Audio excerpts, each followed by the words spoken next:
Nessa segunda-feira, dia 31 de julho, Lula participou da cerimônia de sanção do programa Escola em Tempo Integral. E como já é de costume, nós vamos trazer um resumo e uma análise do discurso feito pelo presidente. E antes mesmo de trazer o primeiro trecho aqui da fala de Lula, eu já antecipo que é um pouco irônico ouvir falas sobre educação, leitura, sobre a importância de estudar, vindas da boca de um cidadão que, não por não ter nenhuma formação, mas por ser alguém que lá na década de 80 dizia isso. Primeiro eu sou muito preguiçoso. Sim. Até para ler eu sou preguiçoso. Tá? Eu não gosto de ler, eu tenho preguiça de ler. Pelo hábito, isso é questão de hábito. Quer dizer, tem companheiro que passa um dia lendo um livro. Eu não consigo. Eu estou com um livro aí, aquele livro 1964, A Conquista do Estado aí. Faz 3 meses que eu estou com ele, acho que estou na página 300. Mas parece que os tempos mudaram e muito. Então vamos em frente. O primeiro trecho que eu destaquei aqui é esse.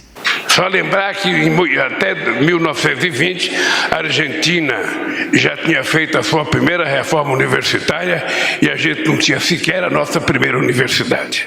Para não dizer que é falsa essa afirmação de Lula, eu vou dizer que é contestável. A informação na qual Lula se baseia para dizer isso é a de que a Universidade do Rio de Janeiro foi criada no dia 7 de setembro de 1920, por meio do decreto número 14.343. E muitas pessoas consideram essa como a primeira universidade do Brasil. No entanto, no site da UFPR, Universidade Federal do Paraná, existe uma informação diferente. Segundo o site oficial da Universidade Federal do Paraná, entrou em vigor em abril de 1911 a Lei Rivadavia Correia, que retirava do Estado o monopólio da criação de instituições de ensino superior no país. E também dispensava a obrigatoriedade dessas instituições se equipararem às instituições federais. A partir dessa lei foi permitido então que uma universidade pudesse ser criada a partir de uma iniciativa privada. Em novembro de 1911 foi criada então a Universidade de São Paulo e em dezembro de 1912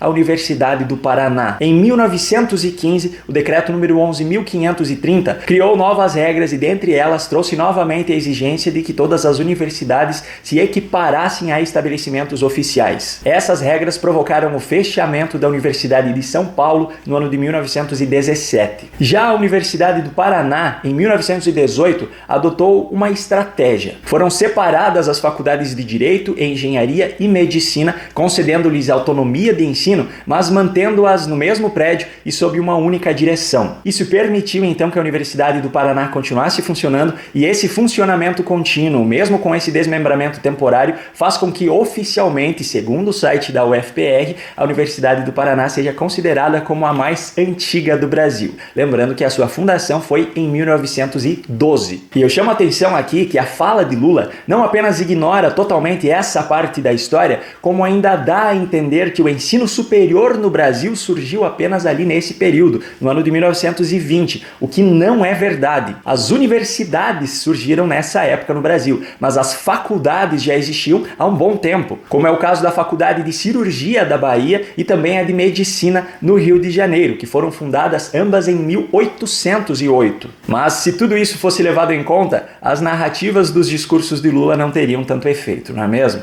E por falar em narrativas, vamos adiante para o próximo trecho.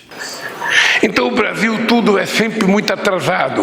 O voto da mulher demorou muito, a libertação dos escravos demorou muito, a independência demorou muito, a igualdade salarial entre mulher e homem só foi feita aqui agora, faz 20 dias atrás, porque o Congresso Nacional aprovou.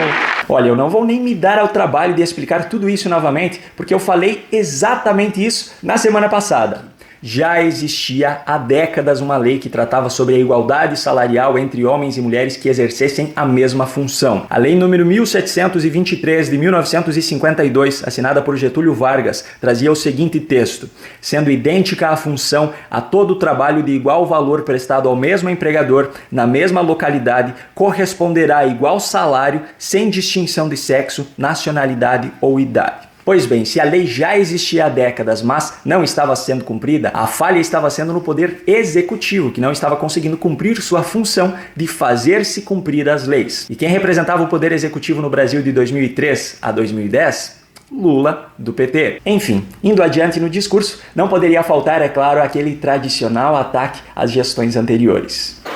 Entre tantos males que esses 6 anos de desgoverno legaram ao país, um deles em especial me encheu de indignação e tristeza. O número crescente de crianças e adolescentes nos semáforos pedindo esmola ou vendendo balas, quando deveriam estar na escola. Eu olhava para aquelas crianças e adolescentes e pensava em quantos talentos desperdiçados, em quantos futuros comprometidos havia ali, pela falta de estudo e pela falta de oportunidade. Aquelas crianças e aqueles adolescentes simbolizavam o descaso e o abandono a que foi submetido o povo brasileiro nos últimos 6 anos. O grande motivo que me levou a disputar pela 3ª vez a presidência da República. E diante disso, eu levanto alguns questionamentos. Ok, crianças e adolescentes nos semáforos. Quantas? Onde? Quando? Cadê as evidências de que o número era maior do que nos anos anteriores? Cadê as provas? Cadê a fonte dessas informações? Seu Lula, a fonte era a mesma que você usava nessa época? Eu cansei de viajar ao mundo falando mal do Brasil, gente. Era bonito a gente viajar ao mundo e falar, no Brasil tem 30 milhões de crianças de rua, no Brasil tem 30 milhões... A gente nem sabia, tem não sei quantos milhões de abortos, era tudo clandestino, mas a gente ia citando números, sabe? Se o cara perguntasse a fonte, a gente não tinha, mas a gente ia citando números. Eu não esqueço nunca, um dia eu estava debatendo, o Roberto Marinho e o Jaime Lerner em Paris. Mas eu estava dizendo, porque no Brasil tem 25 milhões de crianças de rua. Eu era aplaudido calorosamente pelos franceses. Quando eu terminei de falar... O Jaime Lerner falou assim para mim, ô Lula, não pode ter 25 milhões de crianças de rua, Lula. Porque senão a gente não conseguiria andar nas ruas, Lula. É muita gente. Não satisfeito com essa narrativa, Lula ainda fez questão de trazer novamente a narrativa das 36 milhões de pessoas que saíram da extrema pobreza. Voltar a gerar empregos e oportunidades, acabar de novo com a fome, trazer de volta as políticas públicas que tiraram 36 milhões de pessoas da extrema pobreza. E eu também falei exatamente sobre isso na semana passada. Bem, segundo o IPEA, o Instituto de Pesquisa Econômica Aplicada, órgão que é inclusive vinculado ao Planalto, essa informação não é nem um pouco verdadeira. O IPEA aponta que de 2002 a 2012, no Brasil foram 8,4 milhões de pessoas que saíram da linha da pobreza. Esses dados, inclusive, foram publicados em uma matéria pela Folha de São Paulo, lá em junho de 2014, quando a então candidata à reeleição Dilma Rousseff estava usando os mesmos argumentos na sua campanha. E para finalizar, eu trago apenas uma observação. Coitado de quem votou no Lula, acreditando que seria ele que traria a linguagem neutra para todos. Com oportunidades iguais e acesso à educação pública de qualidade, todos e todas saem lado a lado na linha de partida.